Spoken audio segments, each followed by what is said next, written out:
Hi everyone. आज इस lecture में हम डिस्कस करेंगे फिजियोलॉजिकल चेंजिंग्स ड्यूरिंग प्रेगनेंसी, यानी प्रेगनेंसी के दौरान औरत को जो भी फिजियोलॉजिकल चेंजिंग्स होती हैं उसके बारे में हम डिस्कस करेंगे और स्पेशली रिप्रोडक्टिव सिस्टम में जो भी चेंजिंग्स आती हैं उनको डिस्कस करेंगे और उनकी कॉजेज़ भी डिफ़ाइन करेंगे। Physiological changings during pregnancy. Pregnancy is associated with normal physiological changes that assist the fetal survival as well as prepare the mother for labor. हमें पता है कि ये जो फिजियोलॉजिकल चेंजेस है ये औरत के ये नॉर्मल फिजियोलॉजिकल चेंजेस आती हैं, हर औरत को आती हैं क्योंकि ये फीटल के सर्वाइवल के लिए ज़रूरी होती है और ये मदर को प्रिपेयर करती हैं लेबर के लिए। Okay, this are due to the effect of specific hormones progesterone and oestrogen.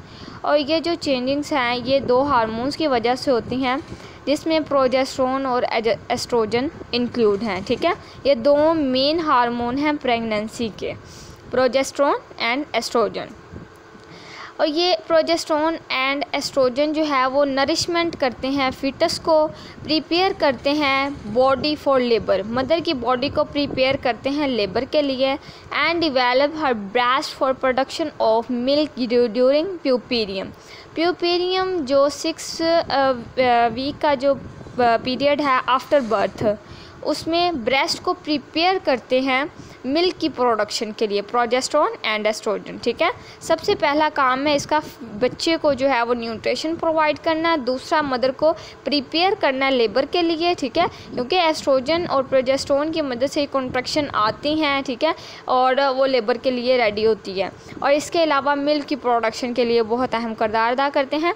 अब देख लेते हैं हम इसकी कॉजेज़। ठीक है, causes of physiological changings during pregnancy, क्या कॉजेज़ हो सकती हैं, आपके माइंड में क्या आता है? फर्स्ट ऑफ ऑल पे आ जाता है मेटाबॉलिक डिमांड्स। आपको पता है कि माँ के पेट के अंदर बेबी है, ठीक है, तो उसकी मेटाबॉलिज्म सारा कुछ चेंज हो रहा है। ठीक है, फीटस का प्लेसेंटा बन रहा है, यूट्रस, ठीक है, उसके अंदर इम्प्लांट हो रहा है फीटस, उसके मेटाबॉलिक डिमांड बढ़ गई है। जितनी औरत को पहले खुराक चाहिए थी उससे ज़्यादा उसकी डिमांड हो गई, मीन डबल हो गई है। ठीक है, due to the increasing level of pregnancy hormone, जब प्रेगनेंसी के हार्मोन्स जो हैं प्रोजेस्टेरोन और एस्ट्रोजन हमारी बॉडी के अंदर मौजूद हैं, लेकिन ड्यूरिंग प्रेगनेंसी इन दोनों हार्मोन्स की जो अमाउंट है वो इंक्रीज़ हो जाती है। ठीक है, जिसकी ये कॉज बन जाती है फिजियोलॉजिकल चेंजिंग की। इसके अलावा आता है mechanical pressures from expanding the uterus. ठीक है, फिजियोलॉजिकल चेंज, आपको पता है कि माँ के पेट के अंदर बच्चा है तो उसने बढ़ना है, पेट बाहर निकलेगा मिड प्रेगनेंसी में। ठीक है, तो वो मैकेनिकल प्रेशर की वजह से यूट्रस में जब प्रेशर लगेगा, यूट्रस एक्सपैंड होगी, यूट्रस का साइज़ बढ़ेगा तो पेट का एरिया जो है इंक्रीज़ हो जाएगा। तो ये एक फिजियोलॉजिकल चेंज है। फर्स्ट ऑफ ऑल पे आ जाता है मेटाबॉलिक डिमांड, दूसरा आ जाता है लेवल ऑफ हार्मोन्स इंक्रीज़ हो जाते हैं, स्पेशली प्रोजेस्टेरोन एंड एस्ट्रोजन, और इसके अलावा मैकेनिकल प्रेशर है। ओके, देन अब डिस्कस कर लेते हैं रिप्रोडक्टिव सिस्टम जो कि चेंज आउट होता है। ठीक है, जिसमें फ़र्स्ट ऑफ ऑल पे आ जाता है वल्वा, ठीक है, अपर पोर्शन वल्वा, इसके अलावा आ जाता है वेजाइना, यूट्रस, इसमें हम वेट ऑफ यूट्रस को डिस्कस करेंगे, length of uterus, uterine cavity, uterus के मसल्स, ठीक है, चेंज इन आइस्थमस, इसके अलावा चेंज इन ब्लड फ्लो। ठीक है, ये जो रिप्रोडक्टिव सिस्टम है इसमें ब्लड फ्लो भी जो वॉल्यूम उसका चेंज आउट हो जाता है। फैलोपियन ट्यूब को डिस्कस करेंगे, उससे आगे आ जाती है हमारी ओवरीज।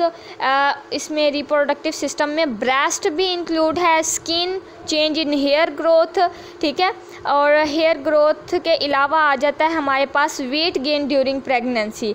रिप्रोडक्टिव सिस्टम का वेट गेन किस तरह होता है और मैटरनल नेट वेट गेन किस तरह होता है उसको भी डिस्कस करेंगे। और haematological changing during pregnancy means blood volume जो है, ब्लड प्लाज्मा वॉल्यूम या रेड ब्लड सेल्स का वॉल्यूम किस तरह इंक्रीज़ होता है, इन सारी चीज़ों को हमने डिस्कस करना है। चैनल पर फर्स्ट टाइम है तो प्लीज़ सब्सक्राइब कर दें, लाइक कर दें और बेल आइकन पर क्लिक कर दें ताकि आने वाली हर इंफॉर्मेटिव वीडियो और नोट्स आपको मिल सकें। फर्स्ट ऑफ ऑल पे हम वल्वा को डिस्कस करते हैं। वल्वा बिकम्स वस्कुलर, ठीक है, hypertrophic, pigmented and some women's varicose vein appears. Vulva जो एक्सटर्नल जेनिटेलिया जो ज़ाहिरी तौर पर हम एग्जामिन करें तो नज़र आता है उसमें वेरिकोस वेन होना शुरू हो जाएंगी। वेरिकोस वेन मींस स्किन के ऊपर जो है उभरी हुई शक्ल में वेन्स जो है नज़र आने लग जाएंगी, ठीक है।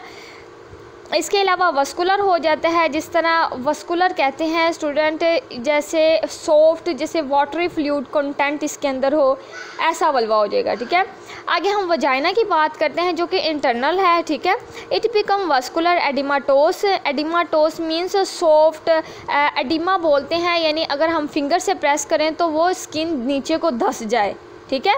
और इसका कलर जो है वो ब्लूइश हो जाता है, जैसे कि जैकवर्म साइन ने भी यही बोला था कि जो है वजाइना उसका कलर ब्लूइश हो जाता है। इसके अलावा सॉफ्ट व्हेन फेल्ट, जब हम उसको फील करते हैं तो वो बहुत सॉफ्ट हुई होती है। Vaginal secretion are acidic. During pregnancy जो उसकी सेक्रेशन होती है वो एसिडिक हो जाती है, मीन्स तेज़ाबी होती है, ठीक है। इसके अलावा there is increase the amount of vaginal mucus and leucorrhoea due to the secretion of oestrogen. Oestrogen की सेक्रेशन की वजह से लेकोरिया की जो अमाउंट है वो ज़्यादा हो जाती है, but leucorrhoea should not cause itching and irritations but may be thin and milky, thick and sticky, ठीक है। ये लेकोरिया जो है पतला हो सकता है, मिल्की हो सकता है, ठीक है, या थिक हो सकता है, या गाढ़ा भी हो सकता है और स्टिकी हो सकता है, लेकिन ये ईचिंग और इरिटेशन नहीं करता, यानी इससे कोई प्रॉब्लम नहीं होती, इन्फेक्शन नहीं होता। देन हम यूट्रस की बात करते हैं। यूट्रस में क्या क्या चेंजिंग्स आती हैं। During pregnancy there is increase in the weight and length of uterus. Uterus का स्टूडेंट वेट और लेंथ दोनों ही चेंज आउट होती है। Change occurs in the body isthmus and cervix. आपको पता है यूट्रस का जो अपर पे आता है आइस्थमस और लोअर पे है स्टार्ट में सर्विक्स, ठीक है। इंटरनल ओस, एक्सटर्नल ओस, सर्विक्स होती है, ठीक है। तो ये दोनों ही चेंज होती हैं। वेट ऑफ द यूट्रस की बात करें तो ग्रेविड यूट्रस जो होती है वो 50 ग्राम से जो है 900 to 1000 ग्राम इनलार्ज हो जाती है, ठीक है। एक नॉन ग्रेविड यूट्रस 50 ग्राम होती है और एक ग्रेविड यूट्रस जो है वो 900 to 1000 ग्राम हो जाती है। इसके अलावा हम लेंथ ऑफ यूट्रस की बात करें, नॉन प्रेग्नेंट यूट्रस हमें उसकी लेंथ पता है 7.5 सेंटीमीटर है, बट प्रेगनेंसी में जो यूट्रस की लेंथ 35 सेंटीमीटर इंक्रीज़ कर जाती है, ओके। ये MCQs भी है, 35 सेंटीमीटर प्रेगनेंसी में यूट्रस की लेंथ है। Volume of uterine cavity, non pregnant state the volume of uterine cavity 10 ml and increase to 5 litre during pregnancy, ठीक है।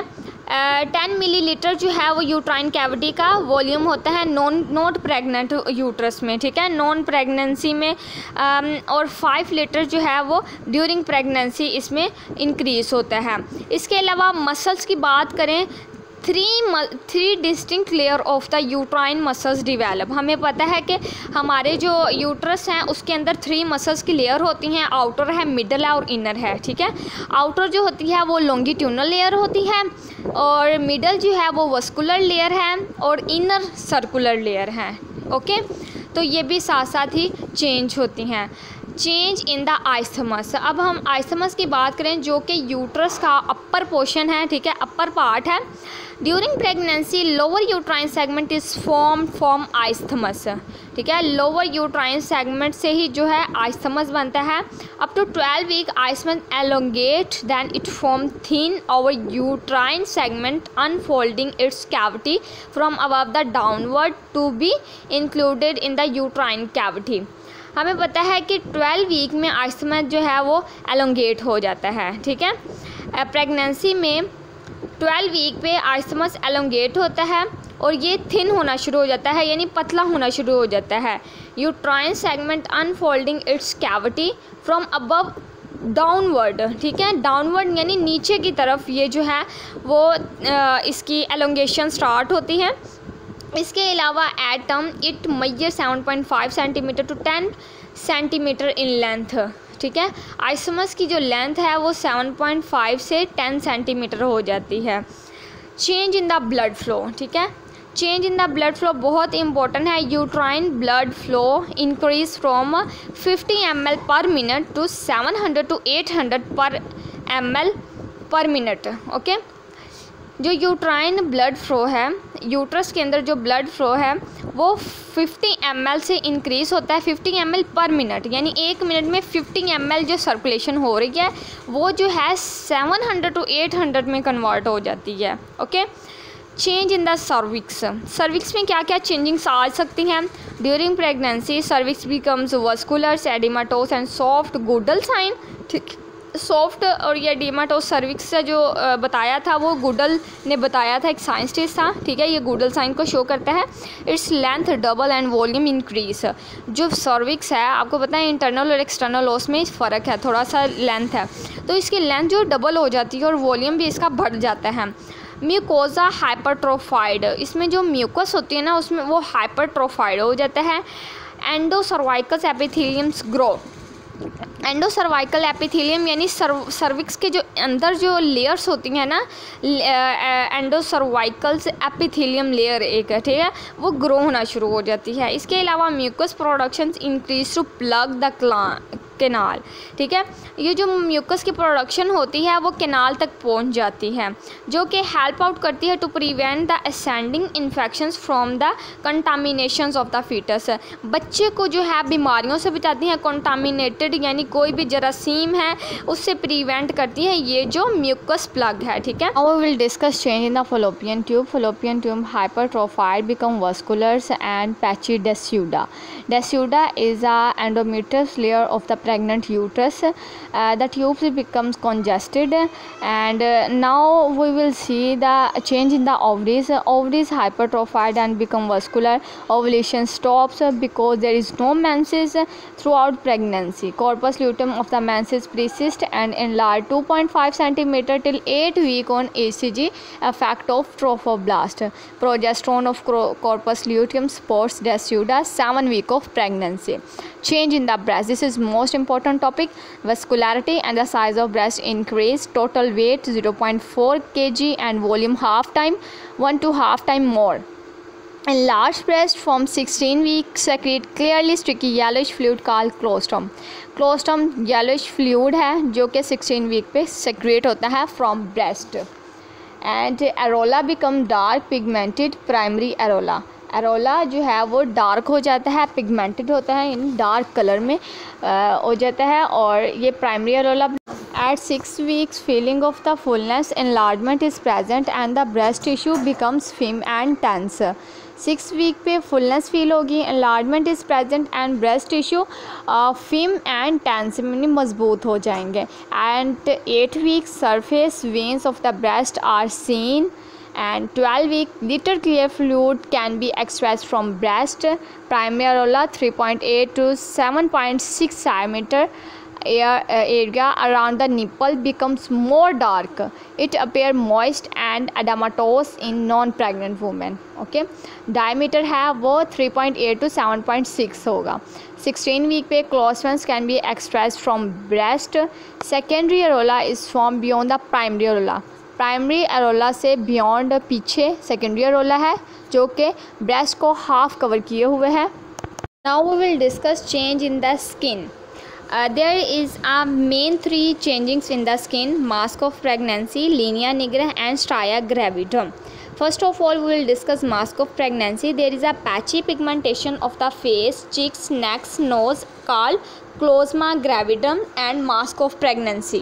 From the symphysis pubis, there is a linea liners black pigmentations called linea nigra. During second half of pregnancy, below the umbilicus appears whitish pink streaks or the lines more toward the flank, यानी किनारों से जो है वो more toward होती है. This is called stria gravidum. Change in the hair growth. Proportions of the hair growth rise 95% in pregnancy, यानी pregnancy में 95% इंक्रीज़ होता है और 85 नॉन प्रेगनेंसी में हेयर ग्रोथ होती है. Weight gain during pregnancy, weight gains reproductions में भी देखना है, रिप्रोडक्टिव ऑर्गन का वेट गेन किस तरह होता है और नेट मैटरनल वेट जो है वो कितना होता है. फर्स्ट ट्राइमेस्टर में 1 kg इंक्रीज़ होता है, सेकंड ट्राइमेस्टर में 5 kg और थर्ड ट्राइमेस्टर में भी 5 kg इंक्रीज़ होता है। Reproductive weight gains, weight of foetus 3.3 kg, weight of placenta 0.6 kg, weight of liquor 0.8 kg and weight of uterus 0.9 kg, weight of breast 0.4 kg। maternal weight, net maternal weight increase in blood volume 1.3 kg, increase in extracellular fluid 1.2 kg and accumulation of fat and proteins 3.5 kg. Thank you so much for watching this video.